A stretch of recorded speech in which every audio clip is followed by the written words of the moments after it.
assieds-toi, faut qu'on parle. Il faut qu'on parle, les gars. De mon voyage rétro. Quelle désillusion. Je sais pas si vous, comme ma soeur ou mes autres potes, vous avez eu un voyage rétro du tonnerre, vous avez fait la tournée des bars, que vous étiez bourré du matin au soir et que clairement, le lieu, peu importe, vous n'avez rien visité, vous vous souvenez juste des bars et des happy hours. Mais mon voyage, c'était pas du tout ça. J'ai dû vendre 300 bics à 1,50 € pour me faire un petit peu de réduction sur ce voyage. Quand je repense au périple que c'était. Alors déjà, nous, certes, c'était notre voyage rétro, mais comme diraient les profs, c'était un voyage d'études. Ce n'est pas la même chose. Et vous allez voir, un voyage d'études, il n'y a pas de place pour l'alcool, pour les fêtes et pour tout ça. Non, non, non. Donc je suis partie à Rome parce que j'étais en option histoire et clairement dès le premier jour on a vite vu la couleur quoi.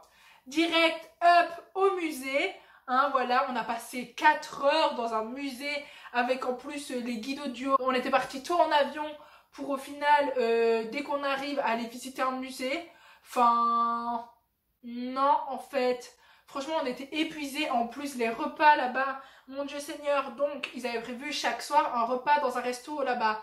Sauf que déjà, le premier jour, on est arrivé 1 heure en retard. C'est à peine assis qu'on a eu l'entrée, le plat, le dessert sur la table en même temps. Et en 15 minutes, on devait avoir fini et dégagé parce que le prochain groupe allait arriver.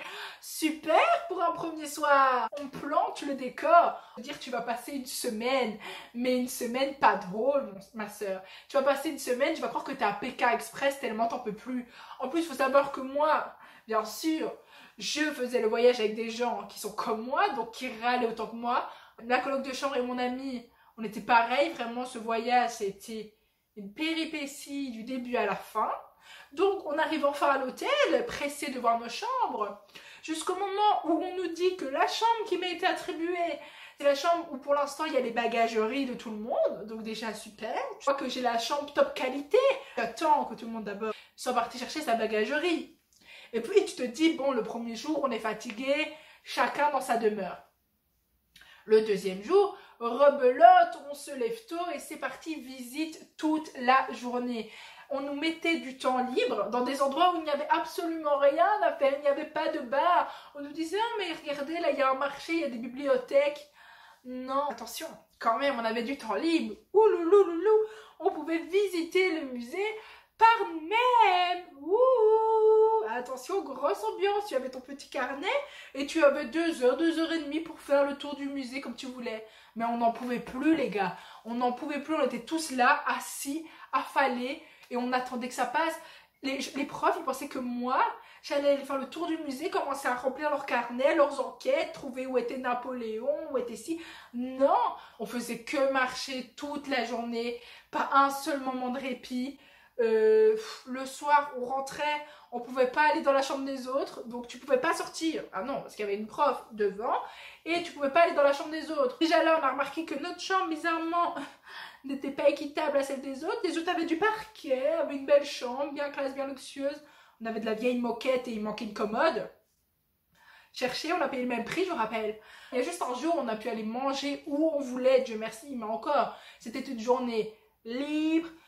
C'était un parcours quoi, donc clairement c'était pas libre du tout parce que tu devais arriver au point B en un X temps et le X temps était bien programmé pour que tu n'aies pas le temps de t'arrêter entre eux.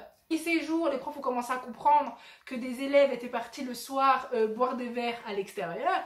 On a donc eu le droit à la merveilleuse fouille des chambres. Tourner nos chambres, nos culottes, nos chaussettes pour essayer de voir si on avait de l'alcool ou de la drogue, alors que non. Et après ça, on n'a plus pu sortir du tout. Donc on pouvait déjà pas sortir. Mais là, la prof, il y avait vraiment un prof qui faisait le guet tout le soir, tu vois. Donc voilà, clairement, on n'a eu aucune journée de sortie. Alors en plus de ça, comme je vous ai dit, c'était un voyage d'études. Mais attention, un voyage d'études, mais par option, c'est-à-dire que c'était pas un voyage de réto, tout est réto tous ensemble, mais dans mon école, ils ont l'habitude bizarre de faire des voyages d'option, donc je n'ai jamais fait un voyage avec tous les rétos, donc déjà c'était nul parce que tes potes, si t'avais tes meilleurs potes qui étaient dans une autre option, ben chais ma fille, chais, tu passeras ton voyage avec les gens de ton option, que tu les aimes ou que tu les aimes pas, et du coup, ben les autres, c'était pas du tout le même bail. Le dernier soir, ils sont sortis en boîte avec leurs profs et tout, pompé up, happy hour. Nous, le dernier soir, On est rentré, je crois, à 22h, 23h et on devait dormir. Quel échec! Après ça, on a dû préparer notre examen qui avait rapport avec le voyage. Du coup, on devait prendre des notes, on avait des carnets tous les jours à remplir.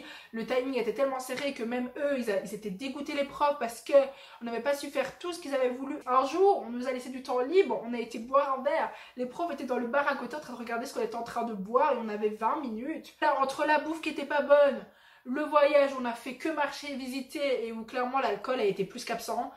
Je peux vous dire qu'on était content de rentrer. Ce qui est bien, c'est qu'après le voyage, on a fait un débrief apéro. Voilà, c'était le seul truc cool. Et puis quand on est revenu et qu'on a fait notre petit débrief parce qu'il voulait savoir un peu ce qu'on avait aimé ou pas, il y en a, il a clairement pointé du doigt que où était le voyage réto. Là, ils ont le culot de nous dire « Vous n'avez pas demandé à sortir ?»